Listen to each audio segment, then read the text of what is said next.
जय हिंद मित्रांनो, आपल्या यूट्यूब चॅनलवर मी सर्वांचं मनापासून स्वागत करत आहे।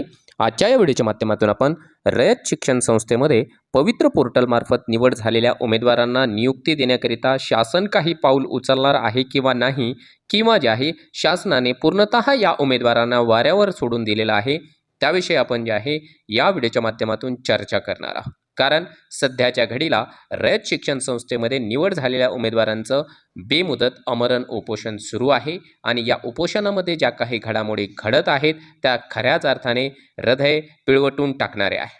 त्याविषयी आपण काही व्हिडिओज देखील या व्हिडिओच्या माध्यमातून पाहणार आहोत। परंतु तत्पूर्वी आपण जर चॅनलवर नवीन असाल तर आमचे चॅनल सबस्क्राइब करा, साईडचं जे बेल आयकॉन आहे त्याला देखील प्रेस करा, जेणेकरून शिक्षक भरतीच्या संदर्भामधल्या कोणत्याही माहितीची अपडेट आपल्याकडून मिस होणार नाही। चला तर मित्रांनो, सुरुवातीलाच बघूया आपण की रयत शिक्षण संस्था मध्ये निवड जे झालेले उमेदवार आहेत त्या उमेदवारांचं अजूनही डॉक्युमेंट व्हेरिफिकेशन झालेलं नाही किंवा त्यांना कोणत्याही प्रकारे संस्थेच्या वतीने बोलावणं आलेलं नाही। त्या गोष्टीला धरून या उमेदवारांनी मागच्या 23 तारखेपासून पुणे शिक्षण आयुक्त कार्यालयासमोर बेमुदत उपोषणाला सुरुवात केलेली आहे। आपल्यासमोर हे दिसत असलेलं व्हिडिओ अतिशय हृदय हेलावणारं आहे। कारण मित्रांनो, माणुसकीच्या नात्याने जर का आपण विचार केला तर या आपल्या भगिनी त्या ठिकाणी जे आहे पुणे शिक्षण आयुक्त कार्यालयासमोर उपोषणाला बसलेले आहेत आणि यांची जी परिस्थिती आहे ते अत्यंत गंभीर होत आहे। अक्षरशः या भगिनीला जे आहे चालणं देखील कठीण झालेलं आहे, कारण यांनी उपोषणाला सुरुवात केलेली आहे। त्यांना अक्षरशः आपल्या अभियोग्यताधारकांना, त्यांच्या सहकाऱ्यांना उचलून न्यावं लागत आहे।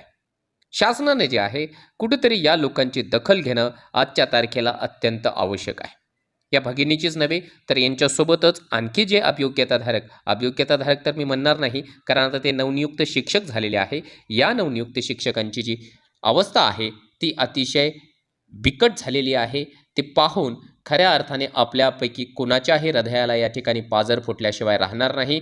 परंतु दगडाचं काळीज असलेल्या या शासनाला या लोकांची अजिबात पर्वा नाही, असंच चित्र काहीसं दिसत आहे। कारण मागच्या 7 महिन्यांपासून मित्रांनो या शिक्षकांनी जे आहे जिथे जाणं शक्य होतं, जिथं जाणं शक्य होतं, ज्यांना भेटून विनंती करणं, रिक्वेस्ट करणं शक्य होतं, त्या सर्वांना विनंत्या केल्या, रिक्वेस्ट केलं, आंदोलन केले, उपोषणं केली, परंतु यांची जी मागणी आहे आजपर्यंतही मंजूर झालेली नाही आहे। आता या उमेदवारांची जी निवड यादी आहे ती फेब्रुवारीमध्येच लागलेली आहे आणि अजून जवळपास 7 महिन्यांचा कालावधी लोटून गेला तरी देखील या मुलांचं अजून फक्त डॉक्युमेंट व्हेरिफिकेशन देखील झालेलं नाही आहे।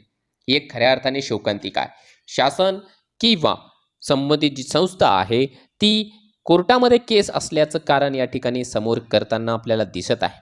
परंतु या मुलांचं म्हणणं असं आहे की 14 फेब्रुवारी 2024ला जी न्यूज बुलेटिन प्रसिद्ध झाली होती की त्यामध्ये तुम्ही बिंदास पद्धतीने प्रेफरन्सेस द्या, जरी कोर्टात याचिका असेल तर तुमच्यासाठी जागा अवेलेबल आहे, आम्ही तुमचं जे आहे सिलेक्शन त्या ठिकाणी करू, अशी नोटीस या ठिकाणी देण्यात आली होती न्यूज बुलेटिनच्या माध्यमातून। त्यामुळे हे जे उमेदवार आहेत खऱ्या अर्थाने आपल्याला जास्त दुःख याचं देखील होतं की हे उच्च गुणवत्ता प्राप्त उमेदवार आहे। बरेच उमेदवार असे आहेत की ज्यांचा स्कोर 150 पेक्षा जास्त आहे आणि या उमेदवारांना जॉईनिंग अजून मिळालेली नाही। याच्यापेक्षा कितीतरी कमी मार्क असलेले उमेदवार दुसऱ्या आस्थापनेच्या ठिकाणी निवड होऊन आज जे आहे 5-5 महिने 6-6 महिन्यांचं त्यांची जी आहे सर्व्हिस झालेली आहे। ही खऱ्या अर्थाने शिक्षक भरतीकरिता आपल्याला जे आहे एक शोकांतिकाच आहे, एक ट्रॅजेडी आहे असं म्हणावं लागेल। आता मागच्या 23 सप्टेंबर 2024 पासून आमरण अन्नत्याग उपोषण जेव्हा सुरू झालं त्यावेळेस या उमेदवारांच्या 4 प्रमुख मागण्या आपल्याला पाहायला मिळत आहे। पहिली त्यांची महत्त्वाची मागणी या ठिकाणी अशी आहे की पवित्र पोर्टल 2022 मार्फत रयत शिक्षण संस्थेसाठी शिफारस केलेल्या पण 7 महिन्यापासून नियुक्तीपासून वंचित असलेल्या एकूण 801 उमेदवारांना आचारसंहितेपूर्वी आस्थापना बदलून नियुक्तीचे आदेश देण्यात यावे। त्यांचं म्हणणं आहे की तुम्हाला जर का रयतमध्ये या ठिकाणी समायोजन करणे शक्य नसेल तर आम्हाला आमची आस्थापना बदलून द्या, दुसऱ्या संस्थेमध्ये किंवा या ठिकाणी दुसऱ्या स्थानिक स्वराज्य संस्थांमध्ये म्हणजे जिल्हा परिषद, नगरपालिका, महानगरपालिकामध्ये ज्या ज्या ठिकाणी शक्य होईल त्या ठिकाणी आमचं समायोजन करा, परंतु आम्हाला नियुक्ती द्या। ही त्यांची पहिली मागणी आहे। त्यानंतरची जर का आपण मागणी या ठिकाणी बघितली तर नियुक्तीस पात्र उमेदवारांना नियुक्ती आदेश मिळेपर्यंत किमान वेतन कायद्यानुसार या ठिकाणी मानधन मिळालं पाहिजे। कारण मागच्या 7 महिन्यांपासून हे जे उमेदवार आहेत स्वतःच्या पदरातून प्रचंड पैसा खर्च करून मुंबई, पुणे, नागपूर, अमरावती असं फिरताना आपल्याला दिसत आहे. आणि उपोषणाला, आंदोलनालाही मित्रांनो कमी खर्च येत नाही, हे आम्ही सर्वजण जाणतोच आहोत. त्यामुळे त्यांनी किमान वेतन कायद्यानुसार तोपर्यंत मानधन मिळावं ही त्यांची पुढची मागणी आहे. त्यानंतरची जर आपण मागणी या ठिकाणी गृहीत धरली तर निवड यादी प्रसिद्ध झाल्याच्या दिनांकापासून ते नियुक्ती मिळेपर्यंत जेवढा कालावधी लागेल तेवढा कालावधी शिक्षण सेवक कालावधीमधून जे आहे कमी करण्यात यावा ही त्यांची तिसरी मागणी आहे. आणि चौथी आणि शेवटची मागणी की वर्षानुवर्षे शिक्षक भरतीमध्ये पडलेला खंड आणि वयोमर्यादेचा सहानुभूतीपूर्वक विचार करून शिक्षण सेवक रद्द करावे. जवळपास 40च्या वरील शिक्षकांचे वयोमान गेले आहे, याचा देखील विचार करावा. म्हणजे शिक्षण सेवक हे पदच रद्द करण्यात यावं, कारण बरेच उमेदवार याच्यामध्ये असे आहेत जे की 40 वर्ष वयाची क्रॉस करून बसलेले आहे. त्यांच्या वाट्याला अतिशय 12, 14, 15 वर्षापेक्षा जास्त या ठिकाणी जे आहे सेवा मिळणार नाही. मग 15 वर्षामध्ये त्यांनी जर का 3 वर्ष शिक्षण सेवक करायचे असेल तर 12 वर्ष तो नियमित शिक्षक असणार आहे. त्यांच्या वाट्याला काय येणार आहे, या गोष्टीचा देखील सहानुभूतीपूर्वक विचार करावा अशी या नवनियुक्त शिक्षकांची मागणी आहे. आणि या प्रकारे पुणे शिक्षण आयुक्त कार्यालयाच्या समोर जे काय उपोषण सुरू आहे त्यांच्यामध्ये एक समिती देखील त्यांनी गठीत केलेली आहे, पवित्र पोर्टल नियुक्त शिक्षक कृती समिती.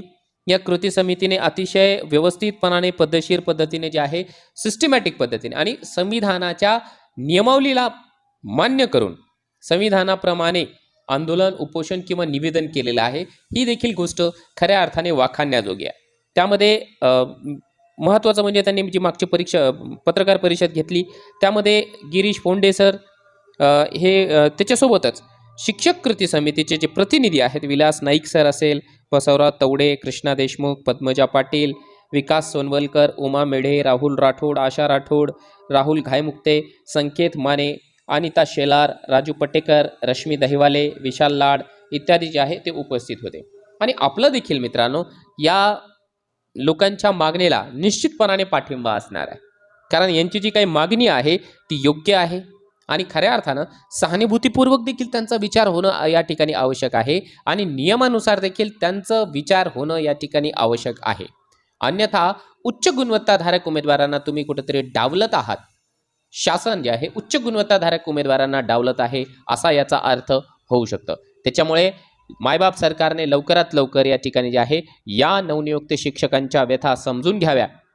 ह्या ज्या भगिनी आहेत आपल्या जे की अन्नत्याग उपोषणाला बसलेल्या आहे त्या भगिनींचं लवकरात लवकर अन्नत्याग उपोषण या ठिकाणी सोडवण्यासाठी प्रयत्न करावा, त्यांना ठोस आश्वासन द्यावं आणि त्यांना तात्काळ नियुक्ती द्यावी.